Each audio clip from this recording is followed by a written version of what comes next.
मैं साक्षर, आप देख रही जेडेश न्यूज़। अभी मैं इस वक्त मौजूद हूँ कचहरी में। हमारे साथ दी बार एसोसिएशन के अध्यक्ष श्री सतीश कुमार तिवारी सर मौजूद हैं। हम जानेंगे कि अभी हाल ही में अधिवक्ताओं ने जिलाधिकारी के बाहर प्रदर्शन किया था, इसके पीछे का क्या कारण है, इनकी राय जानेंगे। सर बहुत बहुत स्वागत है जेडेश न्यूज़ में आपका। धन्यवाद। सर जैसा कि अभी हाल ही में अधिवक्ताओं ने जिलाधिकारी के पास प्रदर्शन किया था, इसके पीछे का क्या रीजन है? जिलाधिकारी के कार्यालय पर हम लोगों ने आज धरना प्रदर्शन किया क्योंकि बहराइच में कुछ अधिवक्ता साथियों के ऊपर जो है वो मुकदमे पंजीकृत हुए हैं करीब 50 लोगों के खिलाफ, जो कि शांतिपूर्ण प्रदर्शन कर रहे थे। दूसरा जो है अधिवक्ता अमेंडमेंट बिल जो है वो वापस नहीं लिया जा रहा है, उसके क्या अपना विचार रखते हैं इस मामले पे? अधिवक्ता अमेंडमेंट बिल वापस होनी चाहिए। सारे जगह धरना प्रदर्शन पूरे प्रदेश में अधिवक्ता अमेंडमेंट बिल के लिए ही चल रहे हैं, क्योंकि अधिवक्ताओं की स्वायत्तता और स्वतंत्रता को छीना जा रहा है। जैसा कि आए दिन कभी सुनने में आता है कि अधिवक्ताओं के साथ मारपीट हो रही है, किसी को मार दे रहे हैं, इस पे क्या कहना चाहेंगे? वो गलत किया जा रहा है अधिवक्ताओं के साथ। उसके लिए अधिवक्ता प्रोटेक्शन एक्ट की बात सरकार से की गई थी और सरकार से हमारी मांग थी कि अधिवक्ता प्रोटेक्शन एक्ट जल्द से जल्द ले आया जाए, लेकिन सरकार ने अधिवक्ता प्रोटेक्शन एक्ट न ले आकर के अधिवक्ता amendment bill 2025 advocate amendment bill 2025 पारित कर दिया, जो है पारित नहीं किया। उस पर राय मांगी गई है, जिस पर हमारी राय भेजी गई है और अन्य जिलों से भी राय भेजी गई है और अन्य हमारे बार काउंसिल की तरफ से और बार काउंसिल ऑफ इंडिया की तरफ से भी उन पर प्रत्यावेदन किया गया है कि यह अमेंडमेंट बिल अधिवक्ता के पक्ष में नहीं है, लिहाजा इसको खारिज किया जाए। क्या आश्वासन मिला है? आश्वासन तो अभी नहीं मिला है, लेकिन वहाँ से लिखित एक आया है कि हम इस अमेंडमेंट बिल को वापस लेते हैं, फिर इस पर कार्रवाई पुनः नए सिरे से इसको बना करके प्रस्तुत करेंगे।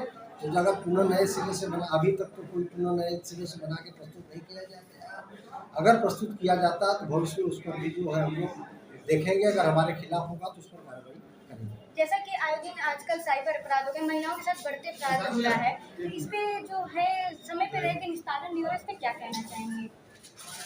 साइबर अपराध तो अपने आप में एक अलग रूप का अपराध हो गया है, जो उस पर जो है कसने के लिए सरकार ने जो है अलग से उसका शाखा बनाई हुई है, जहां उसका FIR दर्ज होता है और उस पर त्वरित कार्रवाई की जाती है। और महिलाओं के साथ जो बढ़ रहे हैं अपराध, उसको क्यों देरी होती इसमें? क्या अधिवक्ताओं की तरफ से कोई? नहीं, अधिवक्ताओं की तरफ से कोई देरी नहीं है। अधिवक्ता तो चाहता है कि मामले का त्वरित निस्तारण हो। अब यह जज के ऊपर है कि वो कब तक निस्तारण करे उसको। समस्या ये आती है कि गवाह नहीं आते हैं, गवाह नहीं गुजरते हैं, तो तमाम चीज़ें हैं कोर्ट के समक्ष आती हैं, तो उस पर भी कोर्ट जो है वो एक्सेप्ट नहीं कर पाती है जो है। लेकिन फिर भी मैं समझ रहा हूँ कि जल्दी से जल्दी निस्तारण करने की प्रक्रिया कोर्ट रखती है और यहाँ 3-4 पास्को एक्ट के कोर्ट अलग से चल रहे हैं, जो महिलाओं के अपराध की जो है वो कार्रवाई कर रहे हैं। हमारे साथ दी बार एसोसिएशन के महामंत्री सर मौजूद हैं, हम जानेंगे। सर बहुत बहुत स्वागत है आपका जेडेश न्यूज़ चैनल में हमारे। सर जैसा कि ये शहर में तो कानून व्यवस्था तो सही है, लेकिन क्या गांव में कानून व्यवस्था कैसी है? देखिए, कानून व्यवस्था तो इस समय पूरे भारतवर्ष की अच्छी है, लेकिन रही बात किन्हीं व्यक्ति द्वारा अगर कानून व्यवस्था के विरुद्ध कोई कार्रवाई की जाती है, निश्चित तौर पर शासन उसको कार्रवाई करता है। वो पार्ट हम लोग के लेवल का नहीं है, इसलिए हम उसके बारे में अधिकारी। जैसा कि अभी जो है नए युवा जो अधिवक्ता बनने के लिए प्रयास कर रहे हैं, इससे क्या कहना चाहिए? निश्चित तौर पे उनका स्वागत है। हमारे जितने भी अधिवक्ता भाई आ रहे हैं, स्टडी करके आ रहे हैं और उनका हम स्वागत करें और मेहनत करें। हाल ही में सुनने में आता है अधिवक्ताओं के साथ आए दिन मारपीट होती रहती है, इससे क्या कहना चाहिए? देखिए, ये तो आम जनमानस के साथ ये प्रॉब्लम है। ये पर्टिकुलर अधिवक्ता ही के साथ नहीं होती है, आप डॉक्टर्स के साथ भी हो सकता है, आप पुलिस वालों के साथ भी होता है। हाँ, अगर पर्टिकुलर हमारे एडवोकेट्स पे जो अटैक हो रहे हैं रिगार्डिंग मुकदमे को लेकर, तो उसी के लिए हम लोग सरकार से मांग कर रहे हैं कि हमें एडवोकेट प्रोटेक्शन एक्ट लागू किया जाए। जिस तरीके से डॉक्टर्स उस तरीके से हमारे भी। कब तक आपको लगता है कि ये इसका निस्तारण हो जाएगा? और निश्चित तौर पे अब चूंकि पूरे भारतवर्ष में लागू करना है और हमारे बार काउंसिल ने ड्राफ्टिंग करके दे दिया है। इस पर कार्रवाई के बारे में तो जानकारी नहीं है, तो निश्चित तौर पे उसमें कुछ चेंजिंग करके कुछ हम लोग से सहमति लेके होना तो निश्चित है होगा, और हम लोग करवा के देंगे। बोलिए अपना परिचय बताइए। दिव्य प्रकाश श्रीवास्तव एडवोकेट, मैं वाराणसी में फोर्थ जनरेशन वकालत कर रहा हूँ। बताएं आप क्या कहना चाहते हैं? जैसा कि अभी अधिवक्ताओं ने जिला प्रशासन के पास प्रदर्शन किया, तो इसका पीछे का क्या मुद्दा है? देखिए, अमेंडमेंट बिल लाए हैं, एक्ट तो पहले से प्रोटेक्शन एक्ट भी पहले से अमेंडमेंट किया है। अमेंडमेंट में सेक्शन 35 जैसा कि मेरे भाई ने बताया, उसमें हमको हमारी आवाज़ को दबाने की कोशिश की गई है। ये कहा गया है कि आप एक दिन हड़ताल कर सकते हैं, तो एक दिन हड़ताल करने की बात नहीं है। जहाँ करप्शन, इतना बड़ा करप्शन फैला है, तो हम अपने को नुकसान पहुँचाकर हम जनता के लिए लड़ाई लड़ते हैं और कार्य से गुजर सकते हैं। हम काम नहीं करते। आप यकीन मानिए कि बहुत से अधिवक्ता ऐसे हैं जो फीस नहीं मिल पाती, हड़ताल वगैरह की वजह से चले जाते हैं। ठीक है, तो हमारी ये हड़ताल किसी न किसी जुडिशल फंक्शन को सही करने के लिए, किसी न किसी जुडिशल फंक्शन को सही करने के लिए ही होती है कि हम बैकआउट करते हैं उसका। और क्योंकि उसके ठोस सबूत हैं। मैं तो इसका भुक्तभोगी भी हूँ। मेरी कंप्लेंट पर कई हाथों की इंक्वायरी भी चल रही है और टी एप्लीकेशन भी हमारी चल रही है, इंक्वायरी होगी और उनके खिलाफ आवाज़ उठाना हमारा दायित्व है। और इस दायित्व अगर मुझे माना जाएगा तो अधिवक्ता समाज 10 लाख अधिवक्ता है लगभग उत्तर प्रदेश में, उसके लिए खड़े होंगे और हम खड़े भी हुए हैं। मैंने पत्र भी दिया है, जिलाधिकारी के माध्यम से भी किया है कि साहब इसको अमेंडमेंट बिल को वापस लिया जाए। और वापस गवर्नमेंट ने ये तो जरूर लिया है कि मेरा ये कहना है कि आप उसका सुधार करके रखिए। हमारे लिए क्या कर रहे हैं? मेरे ऊपर कोई मारे, मेरे ऊपर कोई अटैक करे, तो वो स्पेशल एक्ट जैसे हरिजन एक्ट बना हुआ है। अगर किसी भी हरिजन आपने उनकी बिरादरी के नाम लेके गाली दे दो, तो वो भी उस एक्ट के तहत भी गिरफ्तारी होती है। कहते मैंने जमानत नहीं होती। इसी तरह हम चाहते हैं कि मेरे खिलाफ भी अगर कोई इस तरह की स्थिति हो, अगर मुझे मारा जाए, पीटा जाए, मेरे साथ दुर्घटना हो, तो वो सेक्शन लगे और सेक्शन के तहत नहीं हुआ। परिचय बता दीजिए। विनोद कुमार पांडे, सदस्य बार काउंसिल। सर, जैसा कि अभी अधिवक्ताओं का जो प्रदर्शन चल रहा है, ये किस मुद्दे को लेकर चल रहा है? अधिवक्ताओं का जो प्रदर्शन चल रहा था या चल रहा है, वो इसलिए चल रहा है कि सरकार ने अधिवक्ता संशोधन बिल 2025 लाया हुआ है, जो पब्लिक डोमेन में था, और उस बिल से अधिवक्ताओं की स्वाधीनता, स्वतंत्रता, अस्मिता सारी समाप्त हो रही है। मतलब कहीं से मेरा स्वतंत्र पेशा 1 इंच भी नहीं रह जाता। अधिवक्ता वह व्यक्ति है जो समाज की लड़ाई निचली अदालत से लेकर सर्वोच्च अदालत तक लड़ती है, समाज के लिए वो सरकार से लड़ती है। सारे एक तरह से पब्लिक की सारी जिम्मेदारी कंधे पे अधिवक्ताओं की होती है।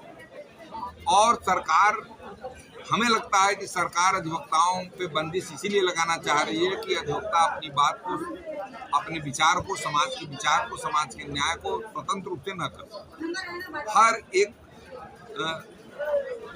मुद्दे पे उसका सुधार ऐसा है, अमेंडमेंट ऐसा है। जैसे एक छोटा सा उदाहरण आपको हम दे रहे हैं कि आप किसी भी कीमत पर न्यायिक कार्य में विरोध नहीं कर सकते।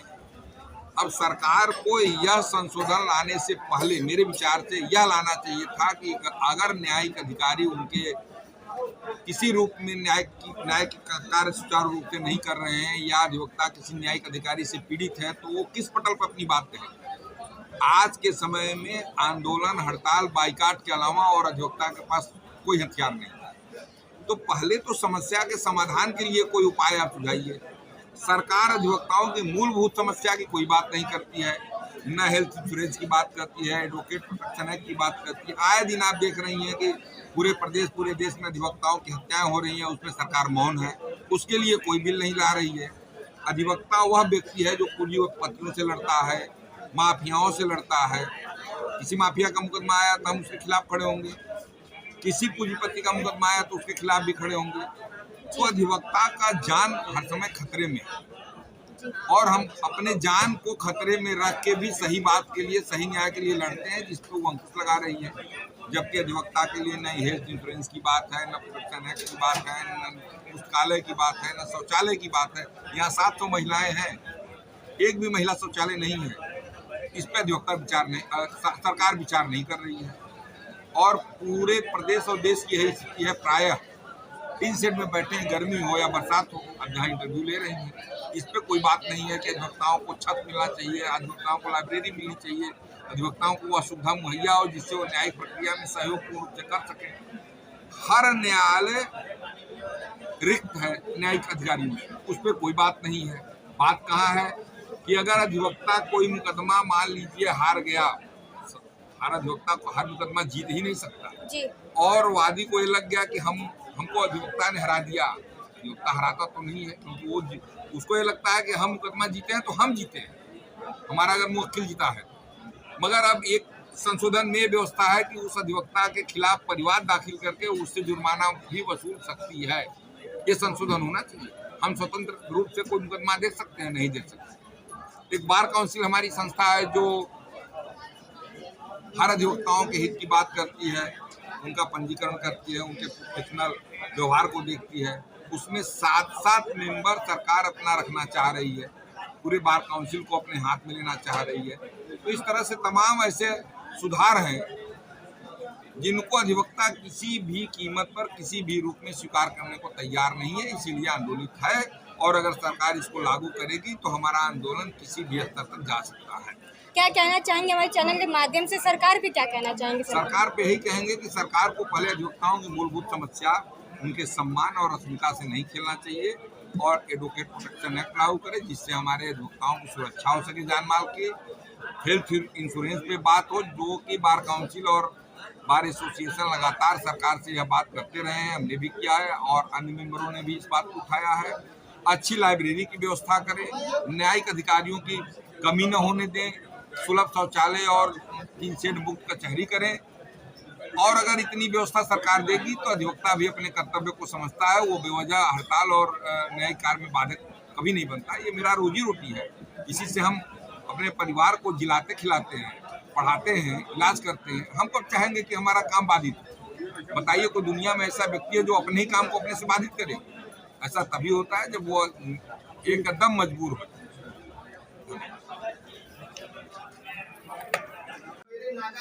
अपना परिचय बताइएगा।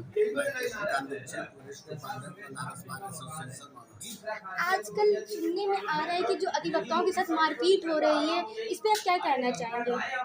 ऐसा है कि इसके लिए एक हमारा मन अधिवक्ता का वर्ग भी दोषी है, क्योंकि वो अधिक से अधिक ज़्यादा पैसा कमाने के लालच में गैर कानूनी क्रियाकलाप कर रहे हैं। ये इस हद के लिए काफ़ी अपना जिम्मेदार है और इनका शॉर्टकट ज़्यादातर अपराधियों से ये निजी क्षेत्र में मेहनत नहीं करना चाहते, पढ़ना नहीं चाहते, इसलिए अपना इनका विकास जो पूर्व के अधिवक्ताओं की तरह है वो नहीं हो पा रहा वर्तमान में। अपना परिचय बताइएगा। ये जो नए युवा जो अधिवक्ता बन रहे हैं, इनको क्या कहना चाहेंगे हमारे चैनल? नए अधिवक्ता जो युवा अधिवक्ता आ रहे हैं हमारे बीच, पहले वो वकालत के प्रति और अपने सीनियर के साथ कम से कम 3 साल 4 साल समय दें। आते ही जो लोग सोचते हैं कि अपनी चौकी लगा लें और अपना अलग से सिस्टम शुरू चलाने लगते हैं। हम लोग जब आए थे तो 8 साल 10 साल सीनियरों के साथ काम किया और एक एक बारीकी वकालत में सीखा। उसके बाद हम लोग अपना स्वयं करना शुरू किए। आज के जो नए अधिवक्ता हैं उनको ये चाहिए कि पहले मेहनत करें, सीनियर के साथ जुड़ें, सीनियर के साथ लग करके कायदे से वकालत की एक एक प्रक्रिया को समझें। जैसे कि पढ़ाई और प्रैक्टिकल दोनों अलग अलग चीज़ें। पढ़ाई में तो होता है कि हम 2 पास कर लिए सब कुछ आ जाए, बट यहाँ जब आप फील्ड में आते हो तो एक एक हर विषय का अलग अलग मैटर, कर अपराध का, हर सिविल के मामले में अलग अलग विषय होगा। एक एक बारीकी जब तक आदमी नहीं सीखेगा तब तक वो स्वतंत्र रूप से काम नहीं कर पाएगा और अभी वर्तमान समय में जो हमारे कुछ नए अधिवक्ता साक्षी आ रहे हैं, वो आते ही बड़े बड़े कामों में अपना दिमाग लगाने लगते हैं, जिससे मौके का भी नुकसान होता है, स्वयं वो सबसे पहले अपना नुकसान कर लेते हैं। देखिए जो लॉन्ग टर्म चलना, जो जिसको न्याय दिलाना उसको न्याय नहीं मिलता और वो परेशान, और आर्थिक रूप से भी परेशान होता है और बौद्धिक रूप से भी अधिवक्ता का नुकसान और हमारे समाज का नुकसान। और कोई सवाल?